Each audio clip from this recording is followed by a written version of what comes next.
Ungifted, and we are on chapter entitled Unburdened, Abigail Lee, IQ 171. I refuse to let this mess leave a hole in my record. I spent hours, days even, trying to draft the perfect line to take credit for being on the robotics team without taking blame for what the robotics team had done. Disqualified was such an ugly word. Banned was even worse. Conduct unbecoming a scientist. No, don't even go there.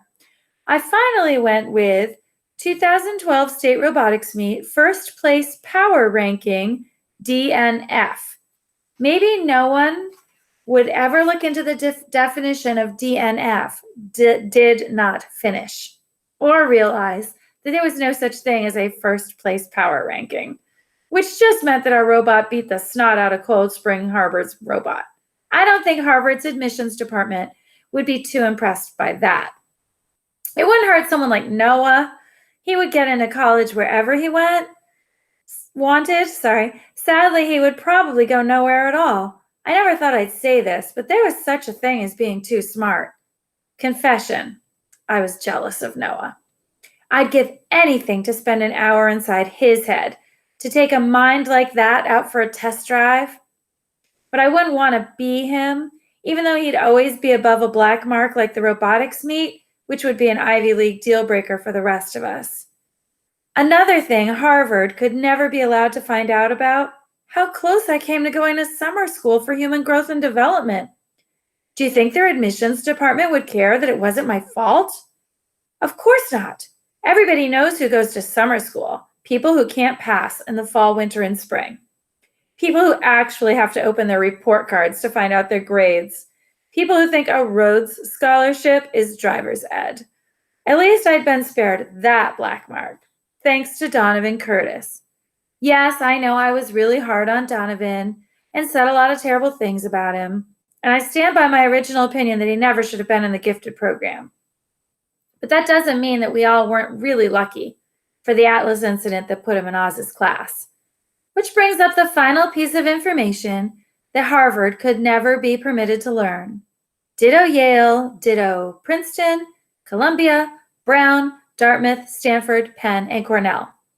If anyone accuses me of this, I'll deny it. I might even sue.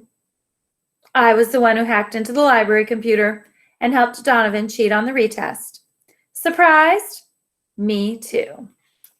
That's the end of that chapter. I'm going to read another chapter. Unchallenged, Noah Youkilis, IQ 206. I'm not sure how the clip made it to YouTube. The organizers said that the official video of this year's state meet would never be released because, quote, disgraceful, thuggish behavior degraded school robotics program everywhere, unquote.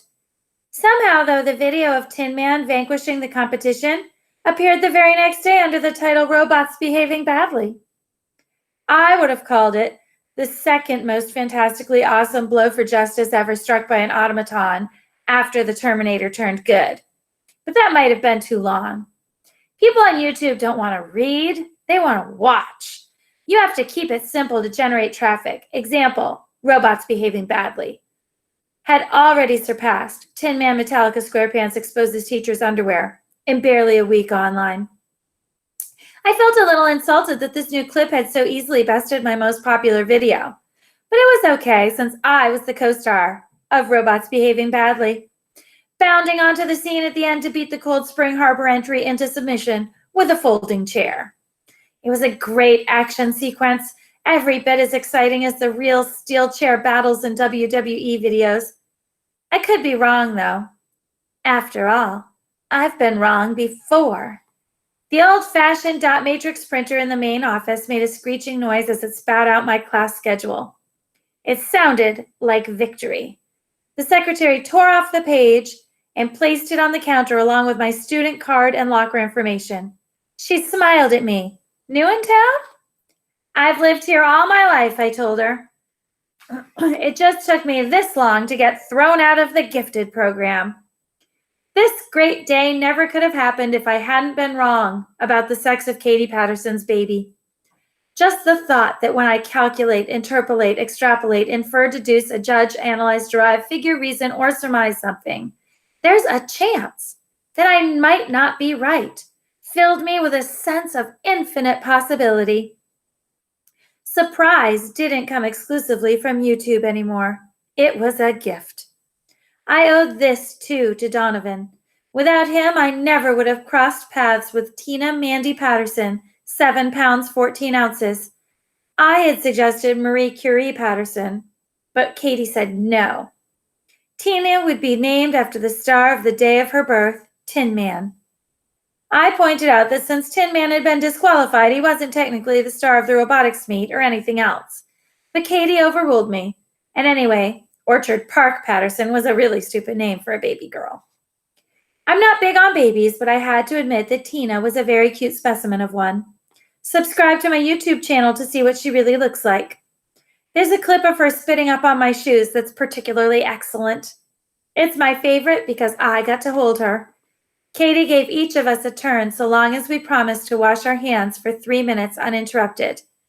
1 minute would have been plenty given the strength of the antibacterial soap in the maternity ward, but I kept my mouth shut because I didn't want to miss my chance. Chloe got in trouble for hogging the baby. I thanked the secretary, gathered my things, and left the office. I was wrong. It still tickled me to think about it, and for sure that's what had given me the confidence to do what needed to be done to make this glorious moment possible. Noah, came a voice behind me in the hall. I wheeled, and there he was, the author of all my good fortune, my former schoolmate, and now my schoolmate again. Donovan. What are you doing here? He asked. I felt my chest swell with pride.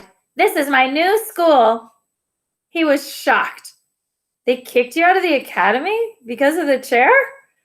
Oh no, I replied. They didn't even mention that. It was because I helped you cheat on the retest.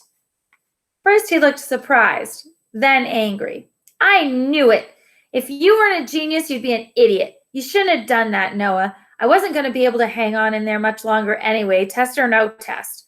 Why would you risk your whole school career to cheat for me? I didn't, I informed him cheerfully. I just said I did. His voice was rising. But why? Miss Bevilacqua told me cheating was a serious offense and whoever did it would be expelled. How could I pass up an opportunity like that? Donovan groaned. You're crazy. And the worst part is, now I'm never going to know who really did it. I shrugged. Sure you are. It was Abigail. No way. His eyes bulged. Abigail hated me from the first day I walked into the lab.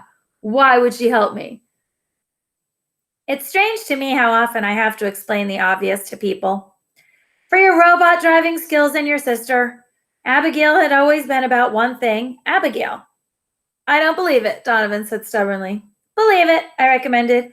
I had to erase all the computer evidence that she did it when I created the fake evidence that I did it. He took this in with a mixture of amazement and resignation. You are crazy.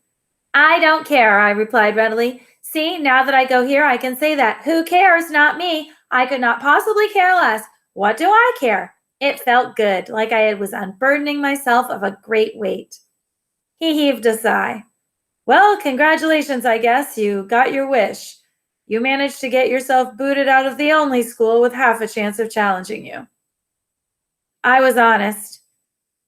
The academy wasn't very challenging either. More challenging than here, he shot back. This place is a slumber party for a guy like you. Maybe even a morgue.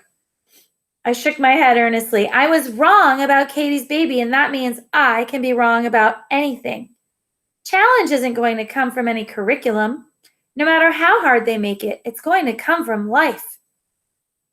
That sounded pretty good even to me. I felt the exhilaration of facing the unknown. I wasn't just heading into the future.